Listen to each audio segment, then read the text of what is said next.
Part 6, first voice. But tell me, speak again. Thy soft response renewing. What makes that ship drive on so fast? What is the ocean doing? Okay. So the sixth part starts with these same two voices whom we heard at the end of the part 5. Okay.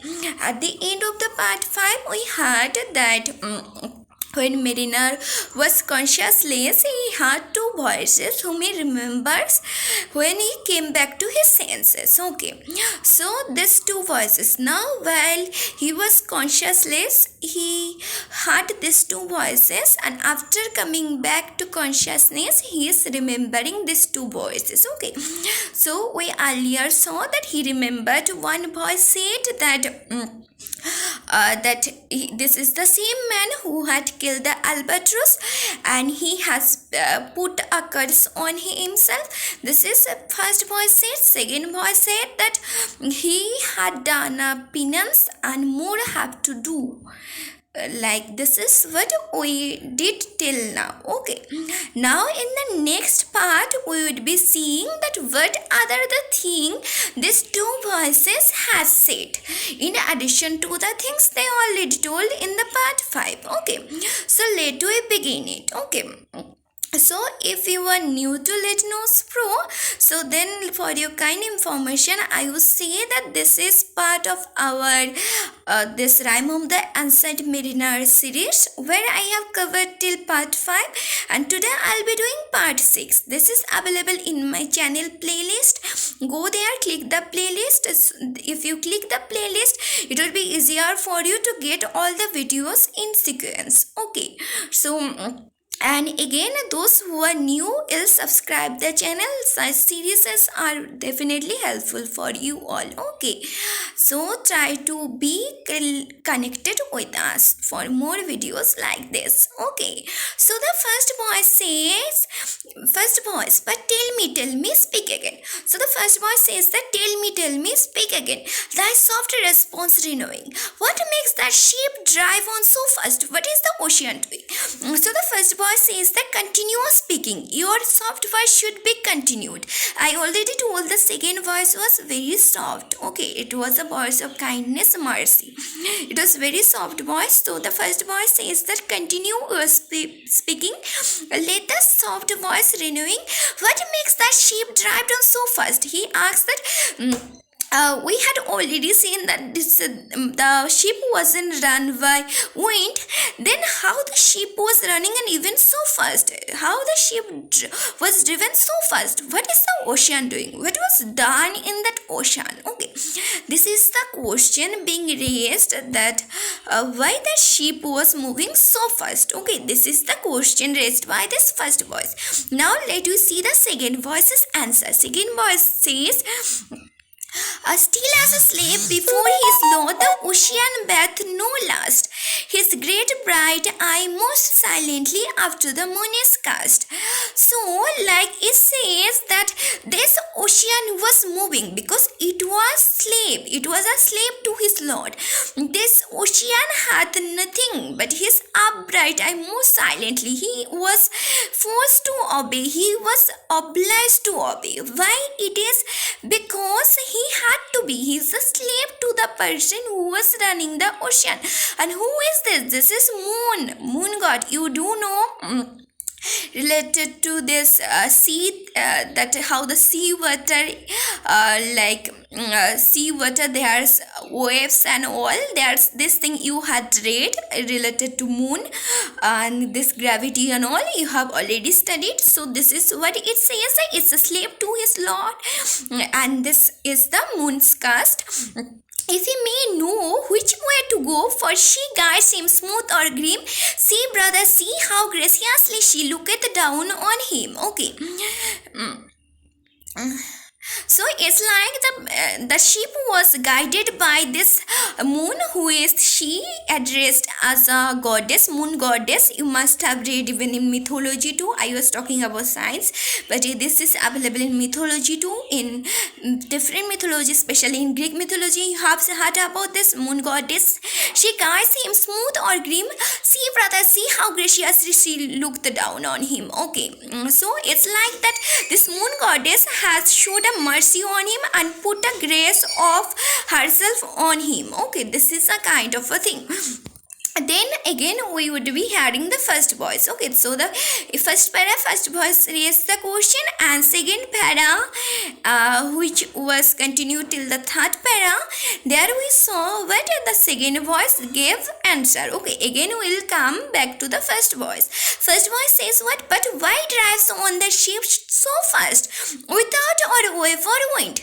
But why like that? But why to drive that ship so fast even without over wind?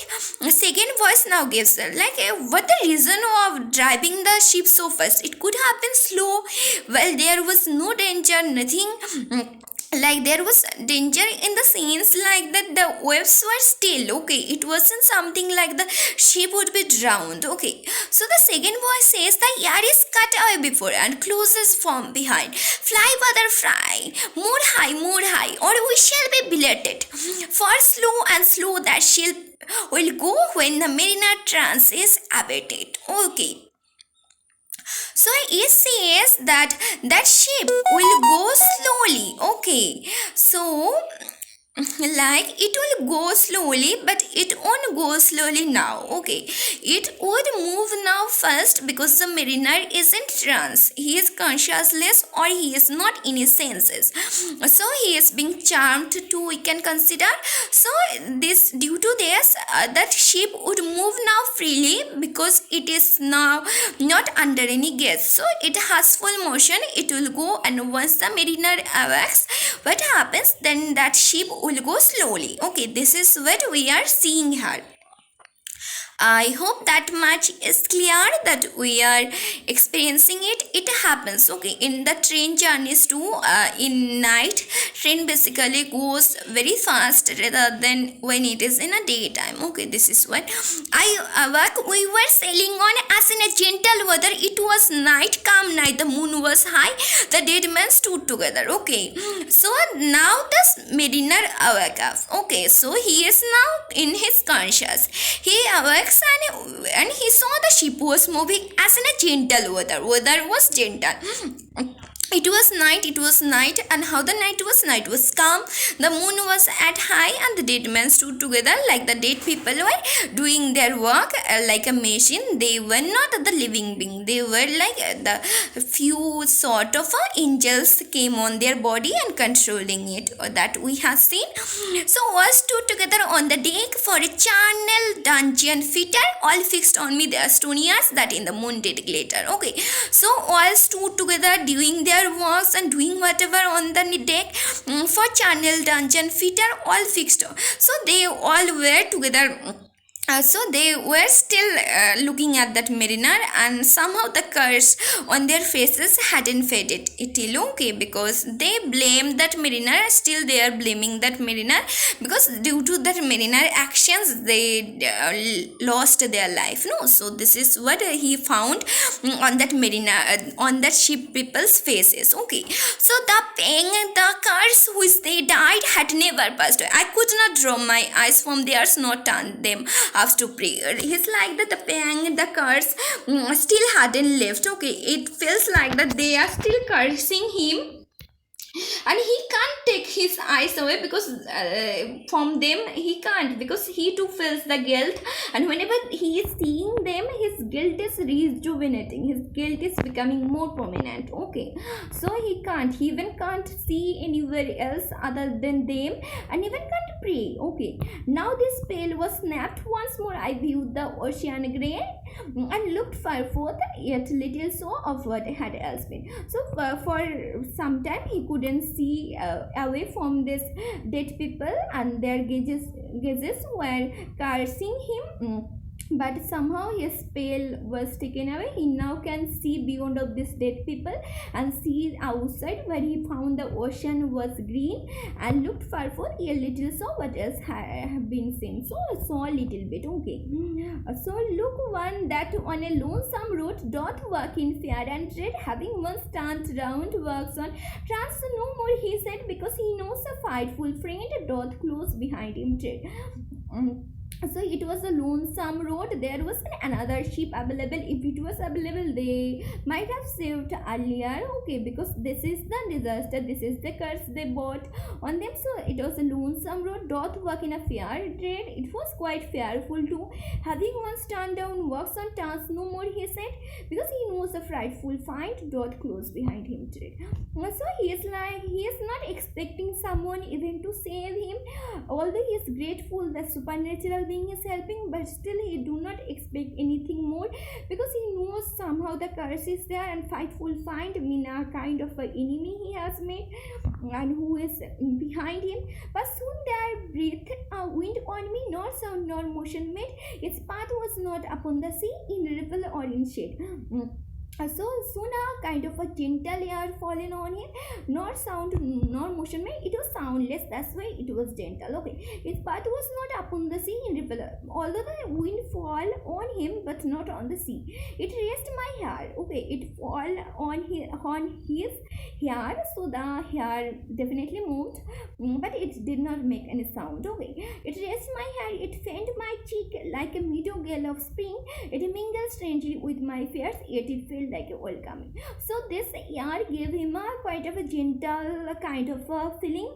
It didn't shock him, it didn't give him something like unwanted kind of feeling. It was something he was welcoming him, like compared with the spring. Okay, so it was positively taken, and it even helped him somehow getting different shade of his fear, which was even positive in this context.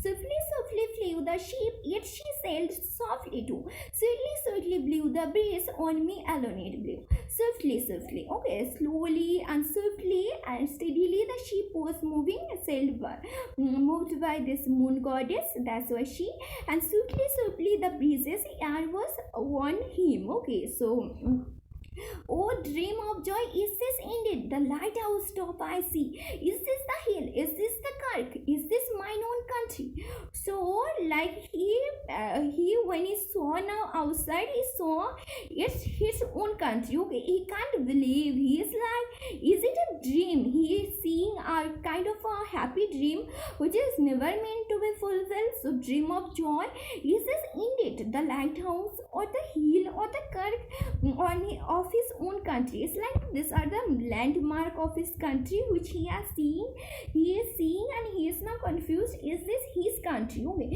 if you come across your own house, like your own place, wherever you stay, if you see certain places like certain stores and certain area, you do notice that this might be my place, this is what, so these are the landmarks which he notices and he feels is his country. And this feeling of is different because he has spent long time in ship and even suffered that much, and he was alone, and the experiences he got, that's definitely something we do not explain it to be ordinary.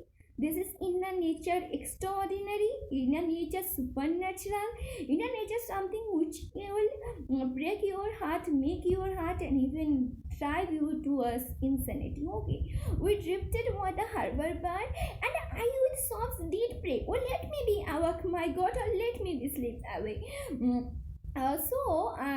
So in that situation he did cry, he did pray.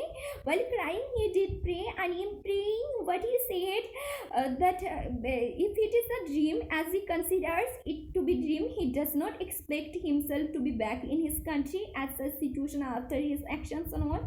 So he says that, is it a dream? If it is a dream, let me sleep, and if it is not, then let me wake up. Okay, this is what he thought. The harbor bay was clear as glass, so smoothly it was seen on the bay, the moonlight lay and the shadow of the moon. So the harbor was clear as a glass. He could see everything clearly. Okay, nothing was like vague. So that's why he is more in confusion. So smoothly it was seen. The moonlight, and even for the moonlight, the visions were so clear. So the rock shone bright, the kirk no less, the stands above the rock, the moonlight stepped in silentness, the steady weathercock. Everything was so clear, okay. So, and the bay was white with silent light, till rising from the same full many shapes, the shadow was crimson color scheme. It is the description which is showing that he can see everything clearly, as though he can now feel like it's no more a dream, okay, as he was expecting or thinking it to be dream. A little distant from the pro, those crimson shades where I turned my eyes upon the deck. Oh Christ, was so idea. So it's like he started continuing looking outside, although he still believes it's a dream. But after seeing, he has a thought, like he understood, still trying, like small bit by bit, his understanding is no more a dream. Oh Christ, that's the crying out of his due to astonishment. Okay, it's an exclamation. Okay. What I saw there, each chorus lay flat, lifeless, flat, and by the holy road, a man, all right, a seraphman on every course there stood. Okay, so he saw that every courses again died. Okay, like they again slept, or they again in on the floor and motionless, again behaving like a lifeless body. Okay. So, all night a seraphman on every course that stood. Okay, this seraphman, each waved his hand, it was heavenly sight. They stood as single to the line, each one a lovely light. Okay, so this is description of the seraphman, which will be seeing the seraphman, each waved his hand. No voice did they impart, no voice but to the silence sang like music on my heart. But soon I had the dash of oars, I had the pilot's chair, my head was done. So it's like he saw from outside another boat was coming. Okay, so there he saw this seraph band, each waved his hand, each people present there waving their hand as a signaling. There's a green signal that you can take help from us. Okay, so each were signaling. No voice, they did not use voice, so silence sang the music on my heart. A kind of a positivity in his heart came. But soon I had the dash of words, I had the pilot's chair, he had the pilot was now cheering, calling. My head was turned forward, so he turned towards the direction, and the pilot's boy, he saw in that boat two people, pilot and pilot's boy, although another person, two present. I had them coming first. Dear Lord in heaven, it was joy that anyone could not blast. So it was a joy. Okay, he thanked the heaven for it, but it was a joy which he never could have thought of, because in such a situation he was, he definitely can now express that he had never expected such thing. I saw that I heard his voice. It is hermit God. So he saw the third people. I said he had three people present, pilot's boy, and the third one. So he heard his voice, and through the voice itself we could understand it's a hermit good. Okay, like it's someone who is a holy person, who is a hermit. He singeth aloud his godly hymns that he makes in the wood. He'll strive my soul, he'll wash away the albatross blood. So he was chanting hymns, that hermit and the holy voice people was chanting and hearing, which that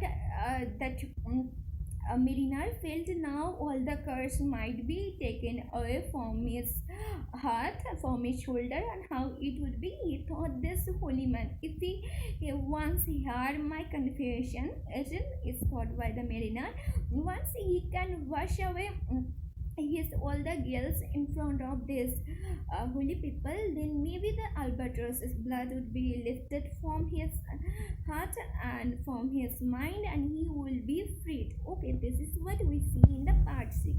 Part 6 we see that these two voices who were speaking, and but we see that mariner got back his consciousness. He saw the ship was moving, a gentle breeze was over his face, and along with he was not expecting to see something more positive, because more than enough had happened. Okay, and as a situation he saw that outside him saw his own land, which was more than something to jerk him. Okay, and he couldn't believe that it is his own land. Okay, so although he was in too much much in a confusion. He considered it a dream. So then suddenly what happens, he saw another boat, and where people were giving him green signal that they were help him. Okay, but in that situation what happens, silence sank. Okay, this thing I hadn't said. So before he would be taking help from that boat, what happens, his own ship was sank. Okay, that got drowned in the water, and everybody drowned except him. Okay, and at the moment he was even on the verge of drowning, the boat people took him on their boat, and in that boat was who, the pilot and pilot's son who were cheering him and welcoming him. And there he had another voice. Okay, although he was more than happy by getting help from pilot and pilot's boy, and he cried out, dear Lord in heaven. Okay, that dead man could not ask even more than this. Okay, so like then he heard the third voice, which was the voice of the, whose voice it was? It was the holy voice of this hermit, and whose chanting gave him the feeling that now what will happen, now his curse maybe will taken away, he'll feel relief. Okay, everything not even curse. If we do the psychological interpretation, this requires, okay, confession is required. This is something he can't get away. It's not that the outside world will be giving him punishment or something like that's been given. Okay, we'll see the supernatural thing, nature had cursed on him, supernatural thing cursed on him, the spirit of the sea had cursed on him, even the nature and all the part of nature cursed on him. We saw, but can anybody had unnoticed the thing that he too had cursed on him? Because he too can't get rid of the guilt. Okay, he too is feeling, and that this guilt is even more than anything a person can bear. Okay, this is even a kind of a punishment. He is trying to get relief of it, and he feels that this holy man can get rid, help him getting rid of every kind of the guilt. Okay, every kind of the trauma, and be it his own psychological or